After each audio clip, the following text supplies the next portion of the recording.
তোমরা যদি সকালবেলা ঘুম থেকে উঠে দেখো যে ঘরের মধ্যে সাপ ঘোরাঘুরি করছে, তোমাদের অবস্থাটা ঠিক কীরকম হবে ভেবে দেখো তো। আমারও ঠিক সেটাই হয়েছিল আজ সকালবেলা। তখন বাজে সকাল 5:30। ঘুম ভেঙেছে, একটু টাইম বিছানায় শুয়ে ফোন ঘাঁটছিলাম, তারপরে মশারি উঠিয়ে নামতে গিয়ে হঠাৎ করে চোখটা আমার যায় আলমারির ওদিকে। দেখি কিছু একটা নড়াচড়া করছে কালো কালো। ভালো করে দেখতেই দেখি ওটা সাপ। ফটাফট করে বিছানার মধ্যে ঢুকে মশারি চারপাশ থেকে ভালো মতো গুজে নিই, আর সোনুর বাবাকে বলি, দেখো ঘরে না সাপ ঢুকেছে।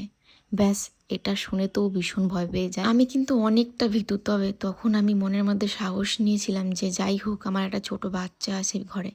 এর জন্য ওকে বলি, তুমি গেটটা খোলো আস্তে আস্তে, আমি এদিকে দেখছি, যেহেতু আলমারির নিচে আছে, ওখান থেকে বেরোতে অনেকটা সময় লাগবে, তুমি গেটটা খুলে দাও, তুমি বাইরে যাও, হয়তো সাপটাও বেরিয়ে যাবে, আমরা বিছানার মধ্যেই থাকি।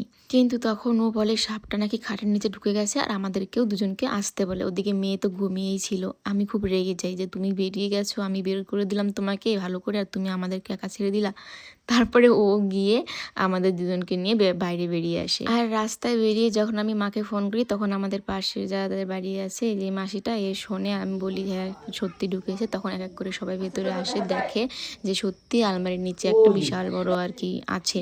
তারপর অনেকেই আর কি উকি মেরে মেরে দেখছে, কিন্তু আমার খুব ভয় লাগছিল, আমার অতটা সাহসী হচ্ছিল না, কিন্তু তবুও একটু সাহস নিয়ে আমি যাচ্ছিলাম দেখতে যে সত্যি কি, মানে আমি যেটা দেখেছি, দেখো ওই যে আলমারির নিচে কত বড়, ওই যে একটুখানি দেখে আমি ভয়ে আবার ওখান থেকে সরে যাই। আমার ভীষণ ভয় লাগছিল তখন। আমি ভেবে পাচ্ছিলাম না যে ঘরে কোন দিক দিয়ে ঢুকলো। সারাটা দিন আমি আর আমার বাচ্চা একা ছিলাম বাড়িতে, তাহলে কি হয়ে যেত এইসব ভেবে আমার মাথা কাজ করছিল না, শুধু হাত পা কেঁপেই যাচ্ছিল।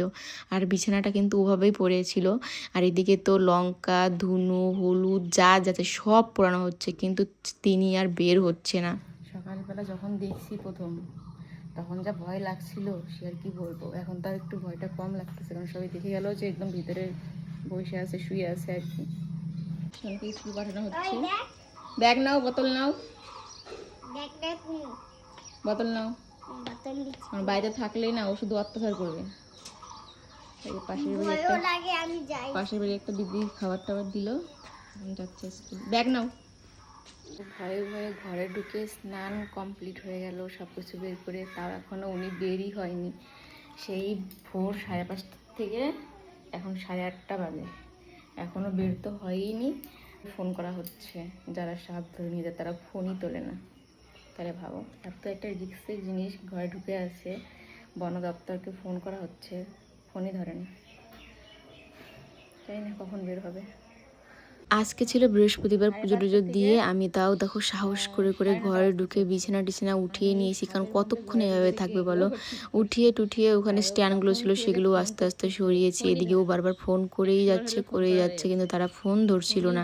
আর এই ঘটনাটা ঘটেছিল বুধবারের দিন, কখন হয়েছে আমি জানি না, তবে আমি বুধবারের দিন রাত্রিবেলা যখন বাবার বাড়ি থেকে এখানে আসি, এসে দেখি ঘরের মধ্যে সব কিছু এলোমেলো, কিন্তু আমি বুঝে উঠতে পারছিলাম না কি হয়েছে ঘরে। আর এরকম বৃহস্পতিবারের সকালবেলায় আমার চোখে ওরকম পড়ে যায়। শুধু ভাবছিলাম যে রাত্রে কি হয়ে যেত যদি মানে মশারি যদি খোলা থাকতো, যদিও মশারি সবসময় লাগিয়েই ঘুমাই, এটা সত্যি খুবই দরকার। এই বর্ষার টাইমে মশারি ছাড়া যেন কেউ না ঘুমায়, সে যে কোনো পোকামাকড় ঘরে থাকলে বড় বিপদ হয়ে যেতে পারতো আর কি। আর এদিকে দেখো ওটা তো ভিতরে ছিল সারাটা দিন সারাটা রাত, আমার ভয়ে ওগুলো ভেবেই অস্থির লাগছিল। তো এই মাসিটা আবার দেখতে আসছে, কিন্তু তখন না ওটা আলমারির নিচে ছিল না, ওটা খাটের নিচে ছিল, আমরা জানতাম না। মাসি আলমারির নিচে দেখছে, বলে কি নেই তো, আমরা বুঝতে পারছিলাম না যে কী হলো। তারপরে অনেক ফোন করার পর একজন শক্তিগড় থেকে আসে, সে বন দপ্তর না এমনি ধরতে পারে, তো সে এসে দেখছিল কোথায় আছে। তারপরে বলে যে সেও বললো আলমারির নিচে নেই। আমি তখন বলি তাহলে খাটের নিচে হয়তো আছে, তখন খাটের নিচ থেকেই কিন্তু খুঁজে পাওয়া যায় পরে। লক করাই আছে, সরানো যাবে কি?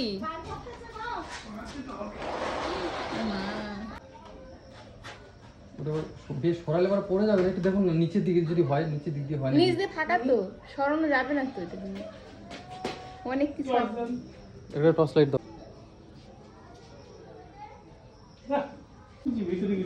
একটা বড় লাঠি দেন, একটা দোকান যায়নি তো, ওরকম যায়নি তো, দেওয়ালের দিকে আছে একদম,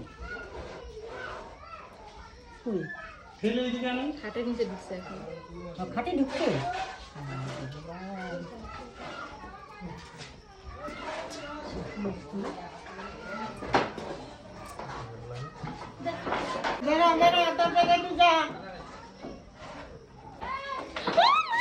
বিশাল বড়, বিশাল বড়।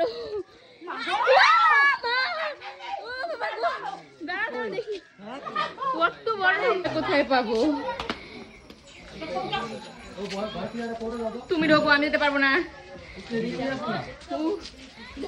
বাবা গো,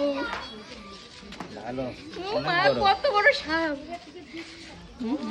এই জঙ্গল থেকে ঢুকছে। এই পাশটা নিয়ে আসুন, আমি কৌটাটা নিয়ে আসতেছি, রান্না করে খালি পায়ে যাও না, হ্যাঁ বিষ আছে কিন্তু ওগুলা।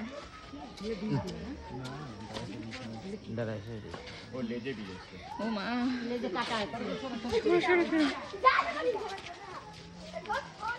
কত বড় সাপ ছিল ঘরের মধ্যে সারা রাত, বাপরে বাপ। হ্যাঁ, এ সব জায়গায় বাঁচতে পারে, এই সাপ এমন যে কোনো জায়গায় নিয়ে যায় না, পাড়াতে ছাড়ে দিন। না না তুমি নিয়ে যাও, কারণ আবার যদি আমাদের ঘরে ঢোকে। তুমি নিয়ে যাও, এখানে ছাড়বো না। তুমি জঙ্গলেই ছাড়ো, অন্য কোথাও, এখানে রাখতে হবে না।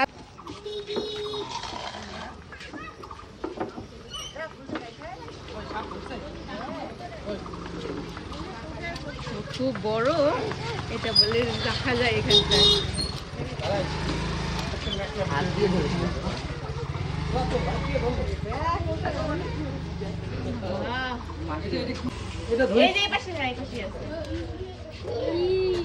কিভাবে ঢুকাই দিল? মাথাটা কই? মাথা পিছনের দিকে। হ্যাঁ, পিছনের দিকে মাথা ওই পাশে।